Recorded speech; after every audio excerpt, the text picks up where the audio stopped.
Market में दुकानें वगैरह देखी रिटेल का, और वैसे भी काम होता है। एक नुकसान हमारा हो रहा है, बताइए क्या? अगर आप काटे नहीं उसको कंटिन्यू रखें, यहाँ पूरी दिल्ली को जो है, हमारी दिल्ली को, पुरानी दिल्ली को, जिसको हम शाहजहानाबाद कहते हैं, चार दीवारी को, इसके उन्होंने बिल्डरों ने इसका सत्यानाश कर दिया। अच्छा, बिल्डर कब से आने शुरू हुए? ये 80 के बाद से शुरू हुए, और चश्मा इन्होंने जो है सबसे पहले शरीफ मंजिल को तबाह किया, पुरानी इमारतों को, गालिब के खुसर का मकान को बर्बाद किया इन्होंने, जिसको इमली वाला फाटक कहते हैं, लाल कुएं को बर्बाद किया, गली कासिम जान, बल्ली महारान, बारादरी शेर अफगान, कूचा रहमान। कूचा रहमान का नाम असली कूचा रायमान है, और इसी तरह कूचा खान चांद था। जैसे कूचा रहमान का नाम बदल गया, इसी तरह नई सड़क पे कूचा खान चंद कर दिया नाम, खान चांद का। ये बड़ी बुरी आदतें हो रही हैं हिंदू मुसलमानों, ये जो दरार पड़ रही है, चंद लोग जो फिरका परस्त है, अपने मुफाद परस्ती, मुसलमानों का नाम बदल रहे हैं, नहीं तो अपने मुफाद परस्ती के लिए। अब उस्ताद का मोहल्ला, उस्ताद हामिद का मोहल्ला आज कूचा नटवा हो गया, वो हो गया, गली गुलियान हो गया। ये क्या है, मजाक बना के रख दिया, हमारी तारीख, सभ्यता, कल्चर पूरा बर्बाद कर दिया। अच्छा, ये बताइएगा, बड़ी अच्छी बात कर रहे हैं आप, ये बताइए, अभी बिल्डर की बात आपने की, तो सन 80 के बाद बिल्डर का गलबा हुआ इस पूरे पुराने शहर में, तो उनकी पुश्तपनाही कौन कर रहा है? इनके बैक सियासी लोग हैं। अच्छा, सियासी लोग हैं। जबकि इल्जाम दिया जाता है पुलिस कारपोरेशन को, अब पहले कारपोरेशन के मेंबर के पास फीस भरने के लिए पैसे नहीं होते थे, 100 रुपए। हकीम मोहम्मद शरीफ खान जब इलेक्शन यहाँ पे लड़ते थे, 72 में लड़ा, उससे पहले इलेक्शन लड़ा, कभी उन्होंने अपनी वालदा मोहतरमा के गहने बेचे, कभी इन्होंने अपनी अहलिया मोहतरमा के गहने बेचे, तब चाह के इलेक्शन लड़ा। लेकिन आज तो जब इलेक्शन लड़ता है, पहले वो 10 लाख खर्च करता है और उसके बाद 10 करोड़ कमाने की सोचता है। जितने भी अवामी काम हैं जो अवामी नुमाइंदों को सरंजाम देना चाहिए थे, वो देने बंद कर दिए। आज तो कारपोरेशन का मेंबर ऑफ पार्लियामेंट और असेंबली के मेंबर से भी ज्यादा मालदार होता है।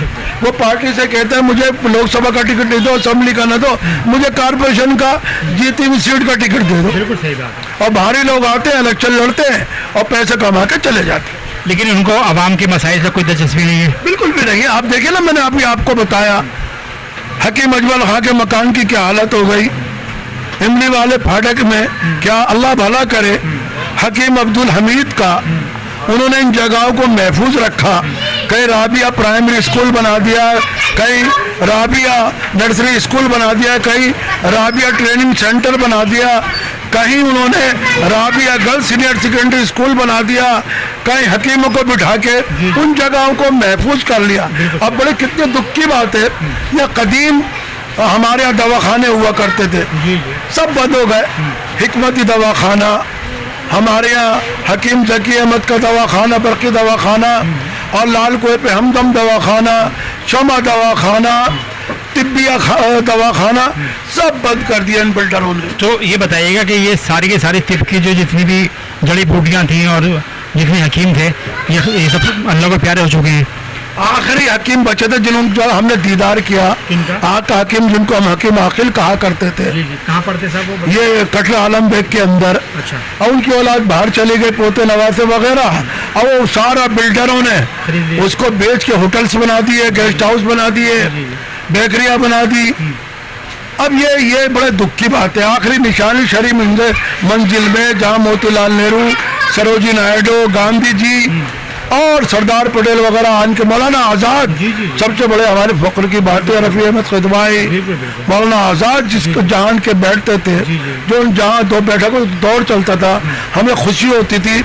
हकीम मोहम्मद शरीफ खान दिखाते थे, देखो ये मेरा दादा का फोटो है, ये मेरे नाना का फोटो है, ये मेरे ताया का फोटो है, सब तोड़ ताड़ तबाह करके। ये तो अपने बचपन की बात कर रहे हैं आप। हाँ, एक और बात कहता चलूँ आपसे, मैं जिंदा रहूं ना रहूं, ये जो हमारा मुस्लिम मुसाफिर खाना है, ये वक्त मुस्लिम मुसाफिर खाना है, किसी के बाप की जागीर नहीं है। चाहे हाजी फारूक इसके ट्रस्टी थे, नवाब सुल्तान यार खां इसके ट्रस्टी थे, मिर्जा हैरत एडुकेट इसके ट्रस्टी थे, اور آج وہ اس دنیا میں نہیں ہے. ان کی عدم دلچسپی سے ان کی اولادوں کی ایک صاحب نے اس کو ذاتی ملکیت بنانے کی کوشش کر دی ہے. میں چاہتا ہوں میری زندگی میں ایسا نہ ہو. جب تک ہم زندہ ہمارے مرنے کے بعد وہ جگہ محفوظ رہے.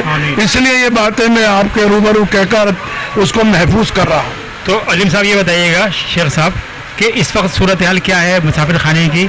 بھائی وہ ذاتی جاگیر ہو کر رہ گئی. نہیں وہ تو ہو گئی ہے لیکن وہاں پر عوام آتی ہے، خواص نہیں، وہاں 10-20 لوگ کھانا پوری کرنے کے لیے لے لیے جاتے ہیں مسافروں کو، اور ان سے جبراً کچھ وصولی بھی کی جاتی ہے. اور وہاں جو مینیجر تھے اور ہیں ابھی اللہ رکھے ان کو، انہوں نے وہاں خرد برد کر کے اپنے بچے کے نام سے ایک اسکول جنت نشا کھول دیا. اللہ ہمت دے وکیل صاحب کو، اور ہم ان سے دعا گو ہیں کہ اللہ ان کو دیر تک رکھے اور وہ اس ادارے کو بچا کے رکھے. اور حاجی فاروق کے اولاد میں بھی ہیں لڑکے، ہم ان سے بھی درخواست کرتے ہیں اللہ ان کی عمر میں برکت دے اور اس ادارے کی خدمت وہ کرتے ہیں. علیم صاحب ہمیں انشاءاللہ امید ہے پورے گفتگو سے ہمارے لوگ مستفید ہوں گے. اب یہ بتائیے کہ یہ مسافر خانہ جس کے بارے میں آپ نے ذکر کیا ہے، دہلی کا واحد مسافر خانہ ہے یا اس کے علاوہ بھی دلی میں اور مسافر خانے ہیں؟ کوئی مسافر خانہ نہیں ہے. یہ ہمارے لیے بڑے فخر کی بات تھی. ہندوستان میں نام تھا صاحب صدیق مسافر خانہ بمبئی کا، اور لکھنؤ کا جمعیت کا مسافر خانہ، کانپور میں بھی مسافر خانہ تھا جمعیت کا، اور جگہ بھی مسافر خانے سرائے بنائے جاتی تھی. اب سرائے کا تصور کیسے کر سکتے ہیں؟ جو ہماری سرائے کے نام سے جگہ تھی ان کو ہی بلڈروں نے بیچ دیا. اب سرائے کا تصور بھی نہیں کر سکتے ہم. اب یہ بتائیں کہ نئی نسل اس بابت کیا سوچے، ان کو کیا کرنا چاہیے؟ پروگرام یہی ہے نئی نسل کو، وہ جو پڑھ لکھ کر آ رہے ہیں ان سے تھوڑی بہت ہماری توقعات ہے، چاہے وہ زکوٰۃ فاؤنڈیشن کے نام سے ہو یا دلی والوں کی ہو یا جتنی بھی تو سوسائٹی اب بنا رہے ہیں لوگ. مجھے امید ہے، میں امید افزا ہوں، مایوس نہیں ہوں.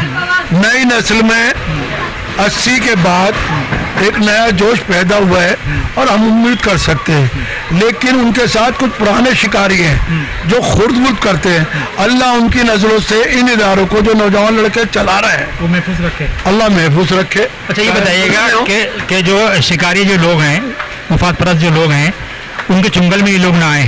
اللہ سے دعا یہی ہے آپ کی دعا. اچھا اب یہ بتائیے گا کہ اپنے بزرگوں کی یادگار کو بچانے کے لیے ان لوگوں کو کیا کرنا چاہیے؟ صاحب نصاب بھی ہیں. نہیں، میں اس کے لیے میں بتاؤں، درگاہ شیخ کلیم اللہ ہے، ان کی حویلی گوری شنکر کے مندر تک تھی. اچھا یہ جو 3 مندر ہے، گوری شنکر کا مندر ہے، لال مندر ہے، جین مندر ہے، یہ خواجہ شیخ کلیم اللہ جہان آبادی کی خان کا کاٹ کے بنائی گئی. یہ پریڈ گراؤنڈ بھی اسی میں ہے. آج چھوٹی سی جگہ بنی، ہم مسلمانوں میں نے اس پہ ناجائز قبضہ کر کے مارکیٹ تعمیر کر دی. یہ مارکیٹ تعمیر جو کی ہیں تو کچھ چند لوگوں نے کی ہے نا؟ چند لوگوں نے نہیں، پورے قوم کا کوئی اس میں حق نہیں ہے. لیکن قوم سے میری مؤدبانہ درخواست ہے، درگاہ خواجہ باقی باللہ، قلعہ معلیٰ، قدم شریف اور نبی کریم کا علاقہ محفوظ رکھا جائے.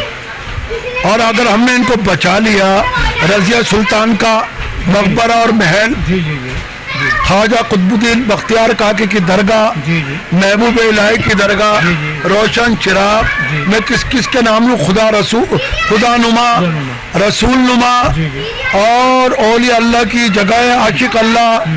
مہرولی میں لاکھوں جگہ ہماری محفوظ تھی جن کو ہم نے توڑ کر بیچ دیا. علیم صاحب بہت اچھی گفتگو کر رہے ہیں ماشاءاللہ. نئی نسل کے لیے ہمارے آنے والی جو نوجوان نسل ہے وہ بھی اس سے انشاءاللہ تعالیٰ پروگرام دیکھے گی اور سنے گی. اب یہ بتائیے گا کہ آپ کے علاقے میں کیا مسائل ہیں اور ان کے حل کے لیے کیا کرنا چاہیے اور کیا آپ کر رہے ہیں؟ مسائل تو جب حل ہو جاتے ہیں پھر بلڈر آن کے بلڈنگیں بنا دیتے ہیں، پھر دوبارہ اس کا سلسلہ شروع ہو جاتا ہے. مسائل کہاں سے ہوں گے جب تک ناجائز تعمیرات بند نہیں ہوگی، بلڈنگیں بنانا بند نہیں ہوگی. اور ایک بڑی دکھ کی بات میں آپ سے کہنا چاہتا ہوں، خاص کر کے مسلمانوں سے، خدارا وہ مساجد کے آگے مساجد کو نہ ڈھکے بلڈنگوں سے. 7 منزل بنا دی مسجدوں کے آگے. अच्छा, पतली पतली गलियों में नहीं, हमारे यहाँ पूरी बल्ले मारन में, पुरानी दिल्ली में नहीं, मैं कह रहा हूँ पूरी मसाजिद को ढककर रख दिया। नहीं, पूरी पतली पतली गलियों कूचों को इन्होंने मतलब ये बर्बाद कर मैं दिया। आपको बता रहा हूँ ना, जहाँ आज 20 स्कूटर खड़े होते हैं, अगर वहाँ 16 फ्लैट बन के तैयार हो जाएंगे तो 32 स्कूटर और मोटरसाइकिलें कहाँ खड़ी करोगे आप? वो हमारे यहाँ सीवर ड्रेनेज का मामला है, वो जो निकासी होगी कहाँ करोगी? फिर 16 मकीनों को पानी पीने का मुहैया कहाँ से मैसर होगा? हाँ, तो जाहिर मसाइल बढ़ते रहेंगे। तो ये है ना, हम मुरीद इल्जाम में क्या रह सकते हैं? ठीक है, कॉर्पोरेशन निकम्मी है, दिल्ली सरकार निकम्मी है, सेंट्रल सरकार पुरानी दिल्ली में कुछ डेवलपमेंट का काम करती नहीं, 10 दफा सुबह बनते हैं शाहजहां आबाद बोर्ड और वो कागजों में पुरोहित कर जाते हैं। पर उम्मीद अफजा ये है कि सिब्बल साहब के दौर में चांदनी चौक के विकास का काम शुरू हुआ था, वो मुकम्मल होने वाला है, ये खुशी की बात है हमारे लिए। चलिए, बहुत अच्छी बात है। शेख अलीमुद्दीन असदी साहब, बहुत अच्छी आप गुफ्तगू कर रहे हैं। अब क्या पैगाम देना चाहेंगे आप हमारे प्रोग्राम सुनने वालों को?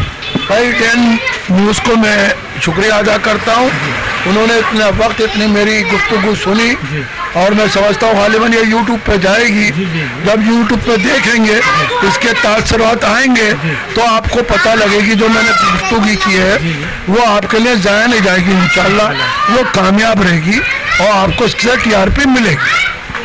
बहुत बहुत शुक्रिया जनाब शेख अलीमुद्दीन असदी साहब का, बड़ा कीमती वक्त हमने लिया। दोस्तों, जैसे आपने देखा कि हिंदुस्तान की राजधानी दिल्ली में ऐसी ऐसी शख्सियत मौजूद हैं जिन्होंने पुराने लोगों को देखा, तारीखी लोगों को देखा और उन्होंने गुफ्तगू की। आज हमारी मेहमान ख़ुसूसी की हैसियत से शेख अलीमुद्दीन असदी हमसे रूबरू थे और हमसे गुफ्तगू कर रहे थे। इसी के साथ मैं ज़ुबैर कुरैशी, कैमरामैन मोहम्मद फैज़ान के साथ और डायरेक्टर शाहिद अंसारी के साथ ज़ुबैर कुरैशी आपसे इजाज़त चाहता हूँ। अल्लाह हाफिज़।